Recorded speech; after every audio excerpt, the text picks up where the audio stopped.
It's been an early start, and I'm going to talk to some people about cycling. Ooh. Booked in an interview with Gerry Ryan, who basically needs no introduction. I've done some great interviews with him in the past, or one long video interview in particular at the beginning of 2020, when we sat down and talked about, well, why he loves cycling as much as he does, and why he's committed to spending so much money on a cycling team. So this year, in 2022, he's the backer of Bike Exchange-Jayco, the men's and women's team in the World Tour.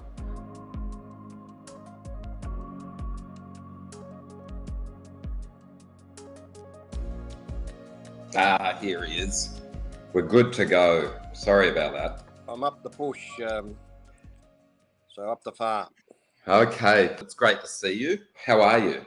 I'm good. Yeah, I had COVID over a week ago, and so I've been out for 3 days now. So yeah. You had COVID? Yep. Yeah. The new version, the new variant, It must have been a new variant. I came down bad for 2 days. Still got a bit of a cough and a bit wheezy, but yeah, and I haven't had a drink, so I'm about to open a nice bottle of Mitchelton Shiraz tonight. Okay, I see. All right. Well, and did it knock you around real bad? And It's knocked me around for a few days and very tired, but yeah, but I'm coming good. Did you have some special treatment or just a lot of rest? No, just rest, water, some Panadol. Okay. No okay. Right. The reason I thought we'd have a chat is that we're 1 week into 2022. It's your 10th anniversary, or the beginning of your 11th season as the owner of a World Tour teams. It's sort of difficult to say a World Tour teams, plural, but you understand my point. Yep. And we get the jersey was revealed. We see a new sponsorship arrangement with Giant that's come on board, and I imagine that would be pretty significant. And I just thought I'd get a little overview of where you're at during, as the owner of a World Tour team during a pandemic. We've done this before a few times on a phone call, but I thought we'd try and do it as a video if that's okay. Wonder if you could just quickly, if we start things off with a little overview of what the arrangement is with Giant. Do you anticipate that they might even come on board later in the season as a naming rights, or it'll be Bike Exchange-Jayco through the season? No, it'll stay like it is. Giant have signed a 5-year deal, and looking forward to working with them to assist us in having the best bikes, and for us giving them great value for the sponsorship. I mean, I don't need to tell you, but obviously the Giant relationship with Australian cycling goes back many years to ZVVZ Giant AIS, and I think there was definitely a Jayco logo on that team that was, founded with the help of Heiko Salzwiedel, who's no longer certainly with us. Was. Yeah, and we're a sponsor there of Heiko, and he was a very impressive coach and a great program, and unfortunately he didn't get the support he should have, because we could have reached bigger and better things. So the wheel does turn, and here we are now back together in some form of in a different vehicle, but a bike and a team that I'm involved with. And it's not just any bike company. I mean, I'm focusing in on the Giant because that's a bit of real news for the season. It was a rumor for many months, so it's not a big surprise. Have you been able to elicit some healthy funding as well? I guess everyone wants to know the financial stability of the team, because it has. Well, it certainly is a big improvement, and it's just not only the financial, but also the technical support, and they are the biggest in the world, and very good to deal with. And there's a big signing this year with Dylan Groeneweg, and he's come on board. So are you going back to a sprint format and trying to jettison the GC ambitions? That's not something that would be, I'd say that reluctantly, I suppose. Yeah, no, we've we're late in the season restructuring, as we had to do. We looked at how we could, after 10 years, to try and reinvent ourselves, and as an opportunity, he wanted to change teams, and what a great opportunity for us to get a quality rider So Tour de France, I'm sure that you're going to see him win a stage. And Michael Matthews is rapt and to have him on board, and it takes the pressure off Michael that he's going to look at changing his style of sprinting and aiming for the classics. So it's a win-win for everyone.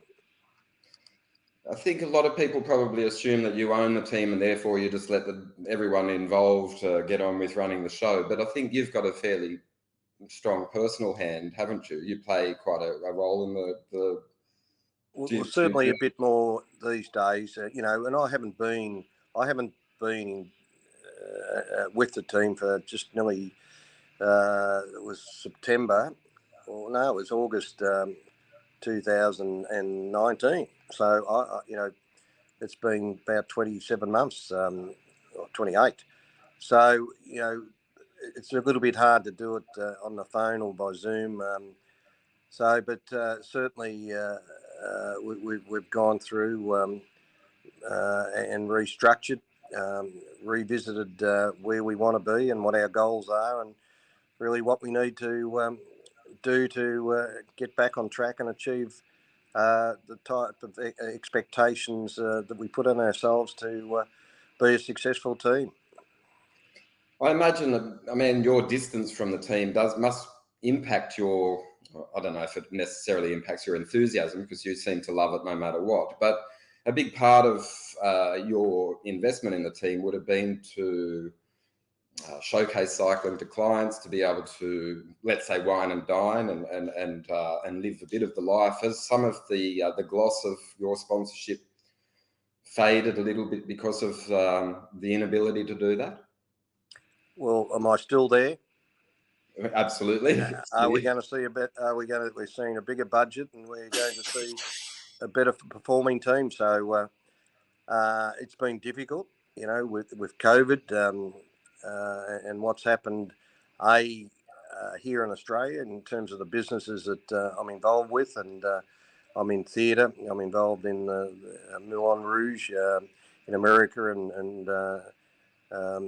and also in London, West End, and that's been affected. Businesses here have been affected. More importantly, the people. So it's been a trying couple of years in business, and not having the ability to sit down and in one-to-one and as a team, it has been difficult on everyone. The team itself that lacking my input, but certainly the last 3 months we've been working hard to reinvent ourselves, and great leadership from Brent and Whitey and the guys, and we're very optimistic that things are going to improve next year. I think one of your strengths is optimism. You always seem to see the glass as being half full. I wonder if we could just focus a little bit on the women's team and just some of your thoughts about that.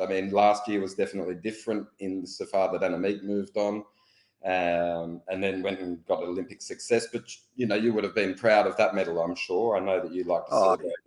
Yeah, and Amanda Spratt, it was her chance to step up. Unfortunately, illness and injury didn't help. But once again, changing the model with the men and the women, and we're very excited about the prospects of the women's team.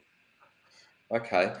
Just last week when the outfit was revealed, or probably even earlier this week, there was some commentary about the blue for boys, pink for girls, and some of it seemed a little bit vitriolic, a bit nasty. Does that sort of thing get you down? No, I don't bother. What you do, and it was the women's choice that they said, "Hey, can we be a little bit different?" And they chose it. So we said, "Yeah." But hey, if you worry about what people say about you, or try and derail the plan you have, you won't last long. So, I've been in business 46 years, as you know, in a lot of different businesses, from making chocolate to wine to whiskey, gin, beer, dinosaurs, caravans, all different businesses. But the one common theme is about people that believe in the vision and have the same passion. And we develop a plan. And if the plan's not going in the first couple of months, review it. But if you still believe that's the right path, you keep going. And, we did that when we first started. Our expectations probably weren't met early days with the team, and but we stuck to the plan, and eventually we started winning races and gaining respect in the peloton and in the cycling world. Absolutely. I mean, we stood next to each other in Nice, which was probably my fondest memory of the team when they won the team time trial in 2013 at the Tour de France. That was just a wonderful time.